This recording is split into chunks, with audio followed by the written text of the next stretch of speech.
लक्ष्मीबाई ने की अंग्रेजों की सहायता। जब सेना में अचानक गड़बड़ होने लगी और विद्रोह के निशान दिखाई पड़ने लगे, तब कप्तान गार्डन और कई अंग्रेज महारानी के पास राजमहल में गए और उनसे विनती की कि यदि भविष्य में हम लोगों पर मुसीबत आए तो आप हमारी सहायता करें और झांसी की प्रजा को सुरक्षित रखने के लिए हमें मदद दें। लक्ष्मीबाई ने कहा, इस समय हमारे पास ना तो अस्त्र शस्त्र हैं और ना ही लड़ने वाली कोई वीर पुरुष। फिर भी मुझसे जहां तक हो सकेगा मैं आपकी सहायता करने में कोई कसर बाकी नहीं रखूंगी। इसी बात पर अंग्रेज अधिकारियों ने लक्ष्मीबाई को अपने पास कुछ नए शस्त्रधारी आदमी रखने की इजाजत दे दी।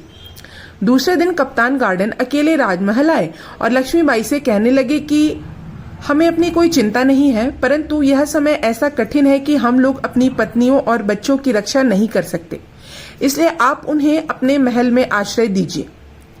लक्ष्मीबाई का अंतःकरण बहुत कोमल था। उन्होंने कप्तान गार्डन की प्रार्थना स्वीकार कर दी। जब शहर में भी उपद्रव होने लगा, तब वे लोग अपनी पत्नियों और बच्चों को किले में ले गए। उन लोगों के किले में चले जाने पर भी महारानी लक्ष्मीबाई उन लोगों को गुप्त तरीके से बार बार धीरज दिलाती और उनकी सहायता कर रही थी। उन्होंने किले में अंग्रेजों की रक्षा का यथाशक्ति उत्तम प्रबंध किया। झांसी के विद्रोह में महारानी लक्ष्मीबाई के शामिल न रहने का और उस भयानक प्रसंग में भी यथाशक्ति अंग्रेजों की सहायता करने का ऊपर लिखे हुए प्रमाणों में भी बढ़कर एक और पक्का प्रमाण है।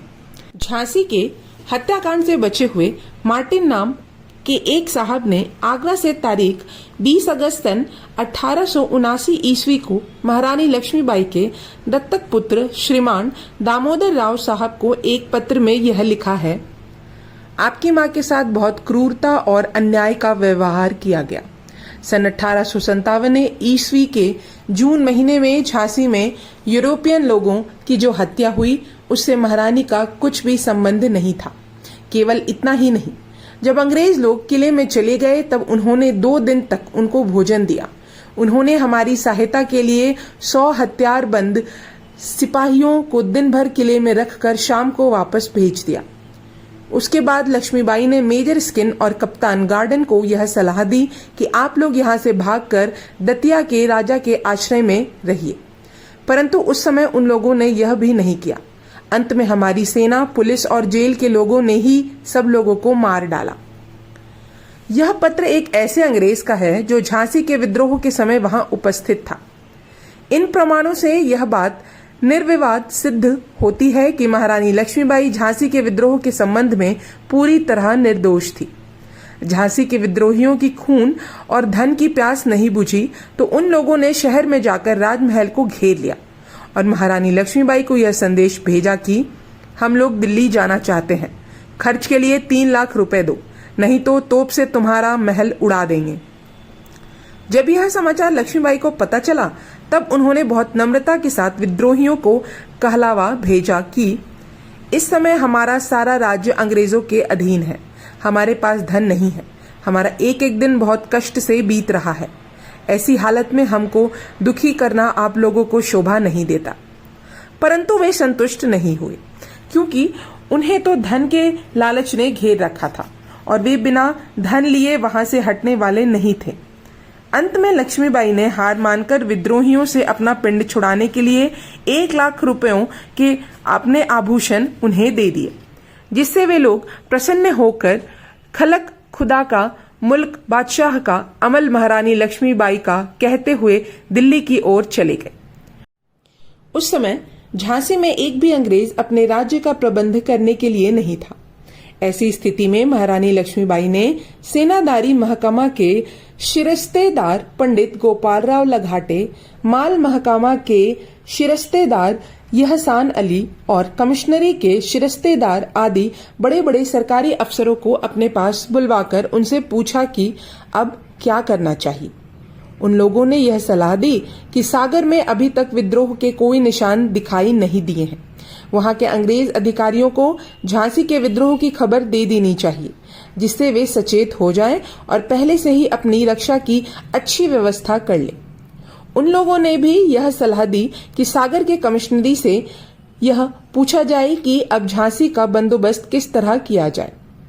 इसी आशय का पंडित गोपालराव शिरस्तेदार को लिखा हुआ एक पत्र सागर के कमिश्नर के पास भेजा गया, जिसका परिणाम यह हुआ कि वहां के अंग्रेजों ने बहुत मेहनत करके सागर के विद्रोह नहीं होने दिया और जब तक झांसी में कोई यूरोपियन अफसर नहीं भेजा जाता तब तक उस प्रांत के शासन का भार महारानी लक्ष्मीबाई को सौंप दिया गया। इस समय लक्ष्मीबाई के पास राजनीति निपुण और राज्य का प्रबंध करने वाले कुशल लोगों का अभाव था। उनके सारे पुराने सेवक झांसी से चले गए थे। हालांकि लक्ष्मीबाई बहुत चतुर और बुद्धिमान थी, फिर भी राजमंडलों में रहने वाली एक स्त्री थी। राज्य संबंधी जो बातें वे अपनी बुद्धि से निश्चित करती थी और जिन बातों की वे आज्ञा देती थी उनकी ठीक ठीक कार्यवाही उनकी इच्छा के अनुसार नहीं हो पाती थी। यदि उस समय उनके पास कुछ होशियार और राजनीतिज्ञ आदमी होते तो वे महारानी के सद्व्यवहार, मित्र भाव और शुद्ध हृदय का परिचय भारत सरकार को उचित समय पर जरूर दिलवाते और उनके संबंध में सरकार की गलत राय होने नहीं देते, और यदि हो भी जाती तो वे उसको दूर करने की कोशिश करते।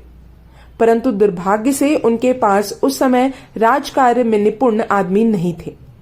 जो 2-4 आदमी जैसे उनके पिता मोरोपंत तांबे, लक्ष्मण राव बांडे और अन्य रिश्तेदार आदि थे, उन्हें राज्य प्रबंध का कुछ भी अनुभव नहीं था।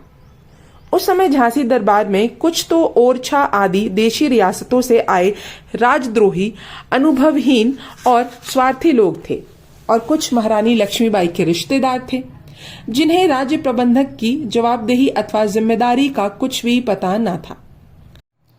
लक्ष्मीबाई के मन में यही विश्वास था कि उनकी इच्छा और आज्ञा के अनुसार दरबार के लोग अंग्रेज सरकार को पत्र आदि भेजते होंगे, परंतु उस समय के दरबारियों की स्थिति का विचार करने पर यही कहना पड़ता है कि लक्ष्मीबाई ने अंग्रेज अफसरों को कई बार खलीते भेजकर अपनी मित्रता, सद्व्यवहार और शुद्ध हृदय का परिचय देने की बहुत कोशिश की।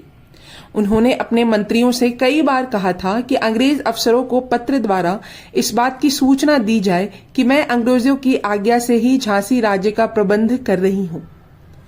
उस समय के अंग्रेज अफसरों ने बिना कुछ समझे बूझे और बिना कुछ पूछताछ किए ही एक हिंदू राजघराने की स्त्री को, जो हमेशा ब्रिटिश सरकार के स्नेह रखने की कोशिश करती रहती थी, दुष्ट बागियों और हत्यारों की पंक्ति में बैठा दिया। इसी झूठे भ्रम के कारण अंग्रेजों ने निरपराधिनी लक्ष्मीबाई के साथ लड़ाई करने का निश्चय किया। तब यही कहा जा सकता है कि दैव की गति विलक्षण है, भविष्य बलवान है। जब झांसी में कुछ समय तक के लिए ब्रिटिश राज्य का सूर्य अस्त हो गया, तब चारों ओर से इस प्रांत पर आक्रमण होने लगे। शत्रुओं का दमन करने के लिए महारानी लक्ष्मीबाई को नई सेना खड़ी करनी पड़ी। झांसी के महाराज गंगाधर राव के स्वर्गवासी हो जाने पर उनके वंश का सदाशिव नारायण नाम का व्यक्ति खुद अपने को गद्दी का वारिस बताकर राज्य पर अधिकार पाने की बहुत दिनों से कोशिश कर रहा था। यह मौका पाकर उसने कुछ सेना इकट्ठी की और 13 जून 1897 ईस्वी को झांसी से 30 मील की दूरी पर करेरा के किले पर हमला कर दिया। उसने अंग्रेजों के थानेदार और तहसीलदार को वहां से मार भगाया और किले के अपने अधिकार में कर लिया। वहां उसने आसपास के ठाकुर लोगों पर जुल्म करके उन लोगों से धन वसूलना भी शुरू कर दिया और वहां बड़ी धूमधाम के साथ अपनी राज्य अभिषेक करके महाराज सदाशिवराव नारायण की पदवी धारण की और यह प्रचारित कर दिया कि मैं झांसी राज्य का सच्चा अधिकारी हूँ। उसने अपने नाम से आज्ञा पत्र प्रकाशित किया और गांव-गांव में अपने राजा बनने का समाचार पहुंचा दिया। उसने आषाढ़ बदी अष्टमी संवत 1914 को राजपुर के थानेदार गुलाम हुसैन को यह आज्ञा पत्र भेजा कि हमने तुमको राजपुर का थानेदार नियुक्त किया है। तुम गांव-गांव में जाकर यह बता दो कि महाराज सदाशिवराव झांसी की गद्दी पर विराजमान हुए हैं। थानेदार ने इस आज्ञा को नहीं माना। तब उसने यह आज्ञा दी कि गुलाम हुसैन को अपने पद से अलग कर दिया जाए और उसकी संपत्ति जब्त कर ली जाए। इस तरह उसके अत्याचारों से सारी प्रजा दुखी हो गई। जब यह समाचार महारानी लक्ष्मीबाई को पता चला, तब उन्होंने इधर उधर से सेना इकट्ठी करके झांसी राज्य की रक्षा के लिए करेरा पर चढ़ाई कर दी। सदाशिवराव ने वहां से भागकर महाराजा सिंधिया के राज्य में नरबर में आकर अपनी जान बचाई। वह वहां से फिर से झांसी का राज्य पाने की कोशिश करने लगा। इस बार महारानी लक्ष्मीबाई ने उसको पकड़कर झांसी के किले में कैद कर लिया और अंग्रेज सरकार के एक शत्रु का नाश करके झांसी प्रांत की रक्षा की।